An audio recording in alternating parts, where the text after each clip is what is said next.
star in the universe.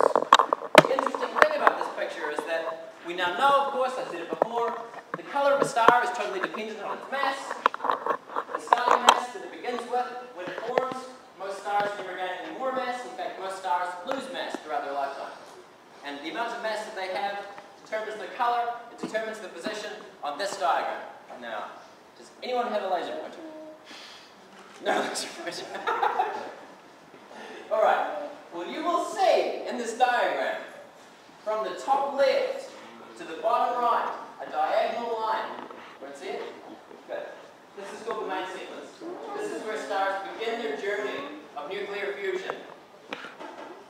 Now, a lot of really interesting stuff happens to stars while they're fusing hydrogen and for the rest of their evolution. This talk isn't going to concentrate on that at all. I should probably stop saying this talk because, you know, soon we're going to be at the end and then I'm still going to be saying this talk as if there's more to come.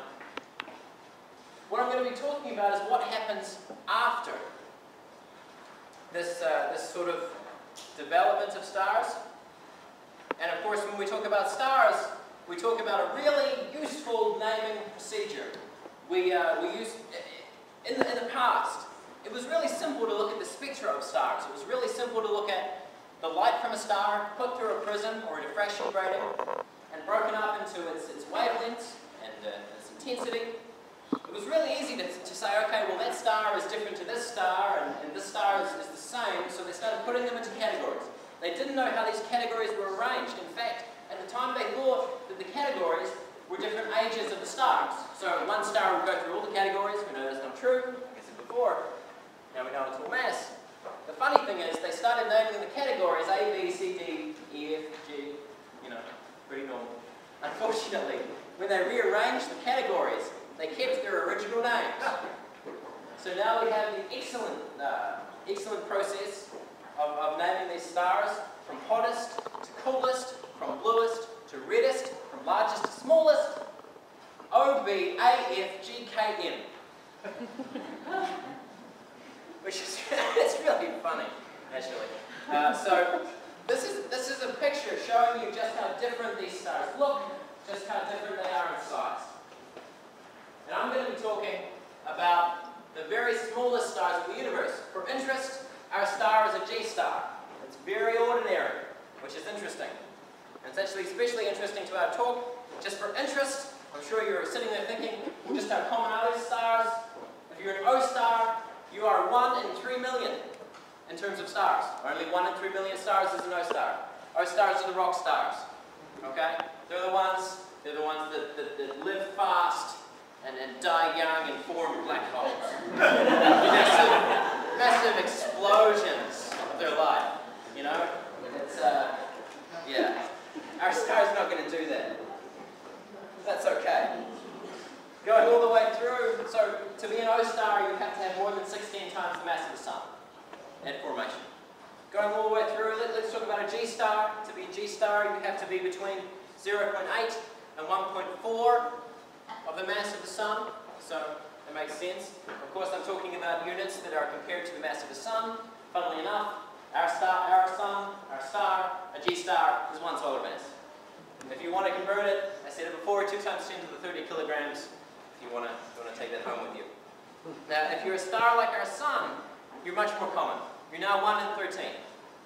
Now, if you're the smallest sort of star in the universe, you're an M star, your mass is less than 0.45 the mass of the sun, and 3 out of 4 stars is exactly like you, which is interesting. The universe is full of low-mass stars.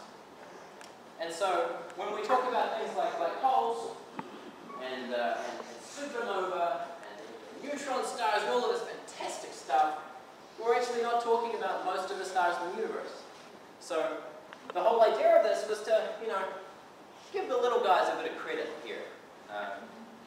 So, where are we going to go with this next? No, okay. I've got a fact for you that I forgot to mention before.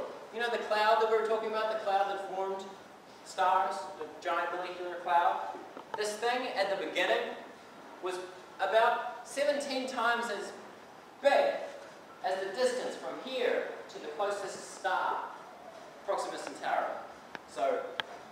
some of these giant nuclear clouds are 17 parsecs in radius.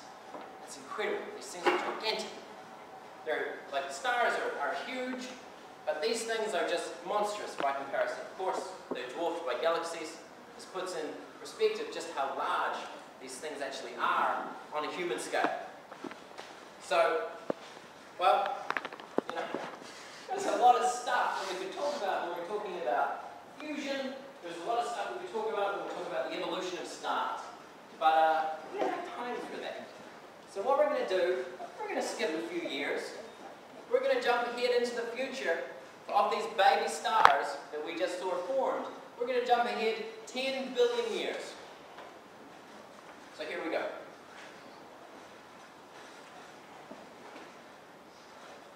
In fact, most of our stars, most of our low-mass stars now look like this, which is interesting. Now, I'm sorry, you know, in our haste doing this 10 billion year time jump, we have unfortunately missed every single supernova. I'm sorry. We've missed every single star which is going to turn into a black hole. That happened almost instantaneously. It actually happened in the first million years, so they are long gone. Interestingly enough, you know, if we compared that 10 billion years, this standard main sequence low mass stellar lifetime, to a human lifetime of 100 years, well, let's put this in perspective. So what am I talking about? Okay, for every second in your life, if you are lucky enough to live to 100, a star would live 3 years. Now that doesn't seem like very long. Well, let's put that in terms of a year. A year in your life then becomes 94,608,000 years for the star. Now if we're talking about dog and cat years, star years got those beat by a long way. So what happened while we were off, you know, while I was talking for the last 10 billion years? What happened to the low mass stars that are still around, like the ones that I have on the screen? Well, a bunch of stuff happened. And we might get to a picture of that. To be perfectly honest, I expected it to be this picture. So that may come. This is kind of exciting. I'm not sure where we are. That's all right. It doesn't matter. The pictures were boring anyway. If they come back, we won't even look. It's all right. Okay, let's speed this up. What happened? Well, we burned hydrogen to helium. We started with a hydrogen core. We started fusing that together. We started forming helium. What else happened? Well, that core, as it was forming helium, increased its density. And then, to sustain the star in hydrostatic equilibrium, it had to get hotter. So, in the last 10 billion years, all of those stars that are still around are denser, they're bigger, they're redder, they're also hotter. Now, the funny thing is that we start off with just a centrally condensed hydrogen core, but as we produce more and more helium, we don't yet, at this point, have the ability to burn that helium into a heavier element. We don't have the ability to start forcing the helium together. So it just sits around. And it's heavier than the hydrogen, so it sinks to the middle. So in the end, we move through a process of actually having a helium core with a hydrogen burning shell around it. Now, interestingly enough, this causes the hydrogen to become more and more energetic with its nuclear fusion. It actually causes more luminosity, more energy to come out of that shell than we had when the whole core was actually burning hydrogen, which is kind of fun. Where are we now? Okay, so well, that's basically about it. Not for the talk. I'm glad that we went, yay! That's good. Thank you for controlling yourselves.